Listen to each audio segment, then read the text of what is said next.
ഒരു എതിർ സ്ഥാനാർത്ഥിയെ പ്രഖ്യാപിച്ചിട്ടില്ലായിരുന്നു ഇടതുപക്ഷ ജനാധിപത്യ മുന്നണി. ഇന്ന് പ്രഖ്യാപിച്ചു എന്ന് പറയുന്നു. എന്തായാലും ഒരു എതിർ സ്ഥാനാർത്ഥി കൂടി വരുമ്പോഴാണ് ഒരു ആവേശം സത്യത്തിൽ വരുന്നത്. കേരളത്തിലെ ഈ 9 വർഷക്കാലത്ത് ദുരിതപൂർണമായ ദുസ്സഹമായ ഈ ഗവൺമെൻറ്റിൻ്റെ നയങ്ങൾ, ദുരിതപൂർണമായ കേരളത്തിൻ്റെ അവസ്ഥ, നിലമ്പൂരിൻ്റെ അതുപോലെ തന്നെ വികസന മുരടിപ്പ്, ഇത്രയും കാര്യങ്ങൾ പ്രധാനമായും ഈ തെരഞ്ഞെടുപ്പിൽ ചർച്ചയാവും. എന്തായാലും ഒരു നല്ല വിജയം കഴിഞ്ഞ 2 ടേമായി നഷ്ടപ്പെട്ട UDFന് നഷ്ടപ്പെട്ട നിലമ്പൂർ വലിയ ഭൂരിപക്ഷത്തിന് തിരിച്ചു പിടിക്കാനാവും എന്ന് തന്നെയാണ് വിശ്വസിക്കുന്നത്. നമുക്ക് നോക്കാം UDF ക്യാമ്പിന്റെ പ്രകടനങ്ങളും അവർ എത്രത്തോളം ഈ പ്രചരണ രംഗത്ത് മുന്നോട്ട് പോയിട്ടുണ്ട് എന്നൊക്കെയുള്ള കാര്യങ്ങൾ. അമൽ തേനമ്പറമ്പിൽ നമ്മോടൊപ്പം ചേരുകയാണ്. അമൽ, എത്രത്തോളം പ്രതീക്ഷയാണ് ഈ ആദ്യ ഒരു ഘട്ടം, ഒരു റൗണ്ട് ഉൾപ്പെടെ പൂർത്തിയാക്കാൻ കഴിഞ്ഞു എന്ന ആത്മവിശ്വാസമാണ് UDF ക്യാമ്പ്, കോൺഗ്രസ് നേതാക്കളൊക്കെ തന്നെ പ്രകടിപ്പിക്കുന്നത്?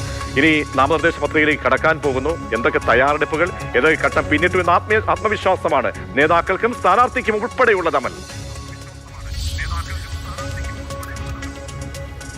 UDF നേതൃത്വം ഒന്നടങ്കം നിലമ്പൂർ കേന്ദ്രീകരിച്ച് പ്രവർത്തിക്കുകയാണ്. പ്രധാനപ്പെട്ട നേതാക്കളെല്ലാം തന്നെ ഉണ്ടായിരുന്നു. ഇന്നിപ്പോൾ VD സതീശനും അടൂർ പ്രകാശും സ്വന്തം മണ്ഡലത്തിലേക്ക് ചില ആവശ്യങ്ങൾക്കായി മടങ്ങി എന്നതൊഴിച്ചാൽ അടൂർ പ്രകാശ് വയനാട്ടിലേക്ക് ഒരു പരിപാടിയിൽ പങ്കെടുക്കാൻ പോവുകയും അതോടൊപ്പം തന്നെ സതീശൻ എറണാകുളത്തേക്ക് പോവുകയും ചെയ്തു. അതൊഴിച്ചാൽ മറ്റു നേതാക്കളെല്ലാം തന്നെയുണ്ട്. സണ്ണി ജോസഫ് എന്നിവിടേക്ക് എത്തിയിട്ടുണ്ട്. ഷാഫി പറമ്പിൽ അടക്കമുള്ള PC വിഷ്ണു അടക്കമുള്ള യുവനിരയും മണ്ഡലത്തിലുണ്ട്. വലിയ ആത്മവിശ്വാസം തന്നെ പ്രകടിപ്പിക്കുന്നു UDF. പക്ഷേ ഏറ്റവും നിർണായകമായ കാര്യം ഇന്നിപ്പോൾ സംഭവിക്കാനുള്ളത്, അടുത്ത മണിക്കൂറിൽ നമ്മൾ പ്രതീക്ഷിക്കുന്ന ഏറ്റവും പ്രധാനപ്പെട്ട ഒരു വാർത്ത നിലമ്പൂരിൽ നിന്നും PV അൻവറിന്റെ കാര്യത്തിലെ തീരുമാനമാണ്. UDFന്റെ യോഗം ആരംഭിച്ചിട്ടുണ്ട്. 7 മണിക്കാണ് യോഗം തുടങ്ങിയത്. ഓൺലൈനായാണ് യോഗം ചേരുന്നത്.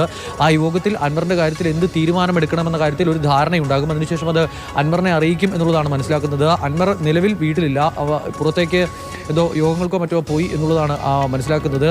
അതിനുശേഷം അൻവർ മടങ്ങിയെത്തും. തീരുമാനം അറിയിച്ചാൽ അൻവർ മത്സരിക്കുമോ ഇല്ലയോ എന്നുള്ള കാര്യത്തിൽ വ്യക്തത വരുത്തും എന്ന് നമ്മൾ പ്രതീക്ഷിക്കുകയാണ്. അൻവർ നാമനിർദ്ദേശ പത്രിക സമർപ്പിക്കാനുള്ള എല്ലാ തയ്യാറെടുപ്പുകളും പൂർത്തിയാക്കിയിരിക്കുന്നു എന്നുള്ളതാണ് ഏറ്റവും പ്രധാനപ്പെട്ട കാര്യം. മുന്നണിയിലേക്ക് ഒരു പ്രവേശനമില്ല എങ്കിൽ അൻവർ ഒറ്റയ്ക്ക് മത്സരിക്കാനുള്ള സാധ്യത ഇപ്പോഴും നിലനിൽക്കുകയാണ്. അമലാണ് UDF ക്യാമ്പിൽ അവർ എത്രത്തോളം ആത്മവിശ്വാസത്തോടു കൂടി മുന്നോട്ട് പോകുന്നത് സംബന്ധിച്ച് വിവരങ്ങൾ നൽകിയത്.